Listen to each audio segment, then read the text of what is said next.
तो यार देखो, सुपर हीरोज के बारे में हम सब जानते हैं। Superman, iron man, Batman, Spiderman and ऐसी सैकड़ों सुपर हीरोज हैं जिन्हें हम मूवी में देखते ही रहते हैं। लेकिन कॉमिक्स की दुनिया मूवी से बहुत ज्यादा बड़ी है और यहाँ सुपर हीरोज के भी कई अलग अलग वर्जन्स हैं। इसलिए आज मैं आपको इन सुपर हीरोज के अल्टीमेट वर्जन से मिलाऊंगा जो कि अपने नॉर्मल वर्जन से बहुत ही ज्यादा पावरफुल हैं।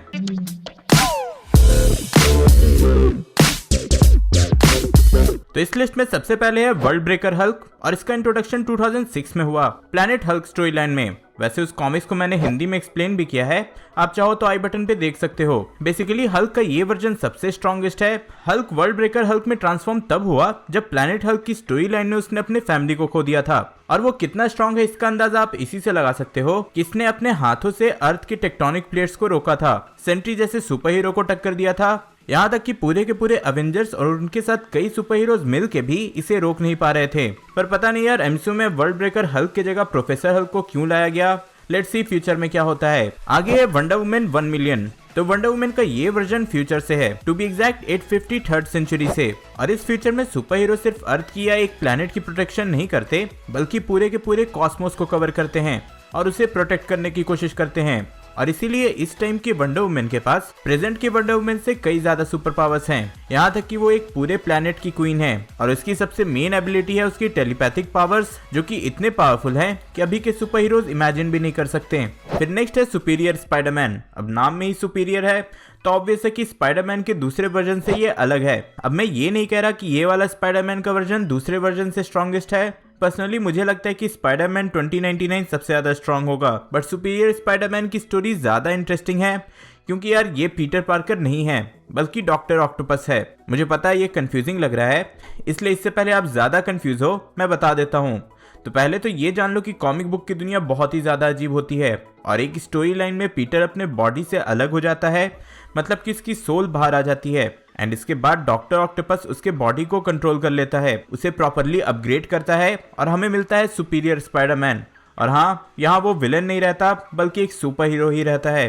तो हाँ, ये स्टोरी लाइन इतनी अजीब थी इसलिए मुझे लगा कि इसके बारे में थोड़ा बता देना चाहिए। अजीब से याद आया कि डीसी की एक ऑसम स्टोरी भी है जहाँ हमें मिला था बैटमैन गॉड ऑफ नॉलेज। तो डीसी के यूनिवर्स में एक चेयर है, मोबियस चेयर। आप इसे एक गॉड का चेयर कह सकते हो। हुआ क्या था कि डीसी में डार्क साइड के मरने के बाद गुड और एविल का बैलेंस पूरे यूनिवर्स से खत्म हो गया था, जिसके कारण पहले से भी ज्यादा गड़बड़ हो रही थी। और इसके बाद मेट्रॉन, जो कि मोबियस चेयर का ओनर है, उसने जस्टिस लीग से हेल्प मांगी। बेसिकली आप मेट्रॉन को मार्वल के वॉचर से सिमिलर समझ सकते हो। बैटमैन ने यहाँ मेट्रॉन को ही बेवकूफ बना दिया और मोबियस चेयर पे खुद बैठ गया। और मोबियस चेयर पे बैठने वाले को गॉड ऑफ नॉलेज बोला जाता है क्योंकि उसे सब कुछ पता होता है, पास्ट का, प्रेजेंट का या फिर फ्यूचर का। बैटमैन ने ऑब्वियसली यहाँ बैठते के साथ सबसे पहला क्वेश्चन पूछा कि जोकर की रियल आइडेंटिटी क्या है, जिसका उसे जवाब भी मिल गया, साथ ही वो हिल भी गया क्योंकि मोबियस चेयर ने रिवील किया कि डीसी के यूनिवर्स में एक जोकर नहीं बल्कि 3 जोकर हैं। शायद मूवी में भी वो लोग यही करना चाह रहे हैं। खैर, इसके बाद उसने इसी चेयर से कई और ऐसी इन्फॉर्मेशन कलेक्ट कर लिए जो कि बैटमैन को जस्टिस लीग में सबसे स्ट्रॉन्ग बना देता है क्योंकि ऑब्वियसली नॉलेज इज पावर।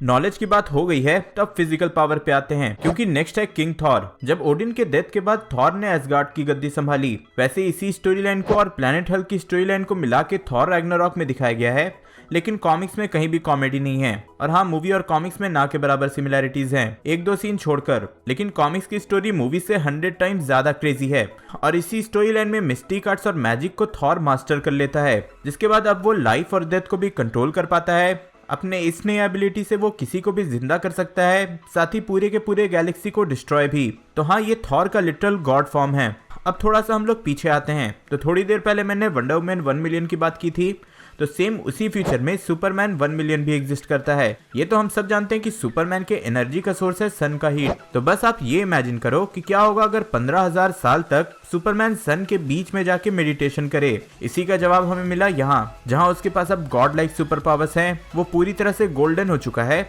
और इतनी एनर्जी एब्जॉर्ब कर चुका है कि अपने सिर्फ हैंड के मूवमेंट से वो fabric of time and reality को ब्रेक कर सकता है और सब कुछ यूं ही बदल सकता है। उसे अब दूसरे सुपर पावर्स यूज करने की जरूरत भी नहीं है। नेक्स्ट सुपर हीरो है वुल्वरीन ओल्ड मैन फिनिक्स। अब देखो, वुल्वरीन पहले से ही एक कूल कैरेक्टर है। उसके फाइटिंग स्टाइल से लेकर उसका हीलिंग फैक्टर बाकी दूसरे सुपर हीरो से अलग है और इस कैरेक्टर को यूनिक बनाता है। ऐसा मूवी में ही नहीं, कॉमिक्स में भी है। लेकिन कॉमिक्स के एक स्टोरी लाइन में वुल्वरीन फीनिक्स फोर्स को एब्जॉर्ब कर लेता है, वही फोर्स जो जीन ग्रे के पास है। एंड ऑब्वियसली सब जानते हैं कि जीन ग्रे को फीनिक्स फोर्स के साथ कंट्रोल करना इम्पॉसिबल है। एंड जब ये फोर्स वुल्वरीन के पास आया तो यही हुआ, उसके सुपर पावर्स कॉस्मिक हो गए और वुल्वरीन के पास भी गैलेक्सी को डिस्ट्रॉय करने के पावर्स आ गए। मतलब कि इनके पास इतने पावर्स आ जाते हैं कि सारे के सारे सुपर हीरोज गैलेक्सी डिस्ट्रॉय कर सकते हैं। अब देखो सबके अलग अलग वर्जन तो आ गए, तो टोनी का भी आएगा ही, जो है सुपीरियर आयरन मैन। अब वैसे आयरन मैन के और भी कई दूसरे वर्जन हैं, लेकिन मैंने टोनी स्टार्क वाले आयरन मैन का ही वर्जन लिया है, क्योंकि आयरन मैन का ये वर्जन सुपर हीरो नहीं बल्कि सुपर विलन है। कॉमिक्स के एक्सिस स्टोरी लाइन में जहाँ टोनी स्टार्क एक्सट्रीमिस्ट टेक्नोलॉजी को और एडवांस करके उससे एक आर्मर बनाता है, जो कि भाई सच में नेक्स्ट लेवल का ही होता है। लेकिन यहीं पे उसका बिजनेस माइंड आता है और वो जियो की तरह फ्री में एक्सट्रीमिस्ट वायरस को स्टेबल करके आम लोगों में बंटवा देता है, वो भी फ्री में, जिससे कि वो लोग भी इमॉर्टल हो जाते हैं। और फिर कुछ महीने बाद अनाउंस कर देता है कि अगर आप एक्सट्रीमिस्ट का यूज करना चाहते हो तो आपको डेली $100 देना होगा, मतलब कि महीने के $3000। और ये स्टोरी लाइन 2014 की है, जियो के आने से लगभग 1 साल पहले की। तो यार देखो पता नहीं कौन किससे इंस्पायर हुआ, लेकिन ये कंफर्म है कि ये फ्री वाला फीचर काम तो जरूर करता है। नेक्स्ट अगर वापस डीसी पे आए तो है फ्लैश गॉड ऑफ डेथ। अब हम सब जानते हैं कि डीसी में स्पीड फोर्स के साथ flash one of the fastest character है, इतना फास्ट कि वो टाइम ट्रैवल कर सकता है।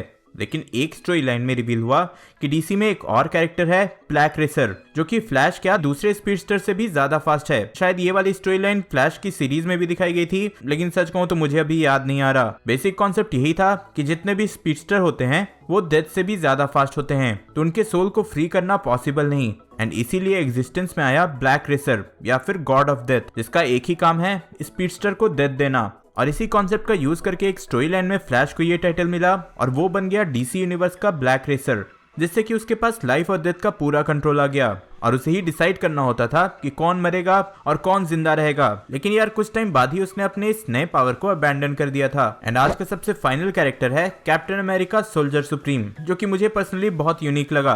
कैप्टन अमेरिका को तो सब जानते हैं एंड डॉक्टर स्ट्रेंज को भी आप लोग जानते ही हो, बस इन दोनों को मिला दो, हमें मिलता है सोल्जर सुप्रीम। इन्फिनिटी वॉर की स्टोरी लाइन में हमें इन दोनों कैरेक्टर्स को मिलाकर एक बिल्कुल ही नया कैरेक्टर दिया गया। इन्फिनिटी स्टोन के पावर को गेन करने के बाद गमोरा ने पूरे यूनिवर्स के सोल को सोल वर्ल्ड में डाल दिया और यही क्रिएशन हुआ वार्प वर्ल्ड का, जहां दो लोगों के सोल को एक साथ जोड़ दिया गया एंड इसी से क्रिएशन हुआ सोल्जर सुप्रीम का। बेसिकली ये वार्प वर्ल्ड एक पूरी ही अलग यूनिवर्स है और इसकी स्टोरी लाइन भी बिल्कुल अलग थी। तो यार ये थे 10 ultimate versions of super hero, जो कि बहुत ज्यादा पावरफुल हैं और ऑसम हैं। आपको इनमें से बेस्ट 3 कौन से लगे वो कमेंट में जरूर बताना।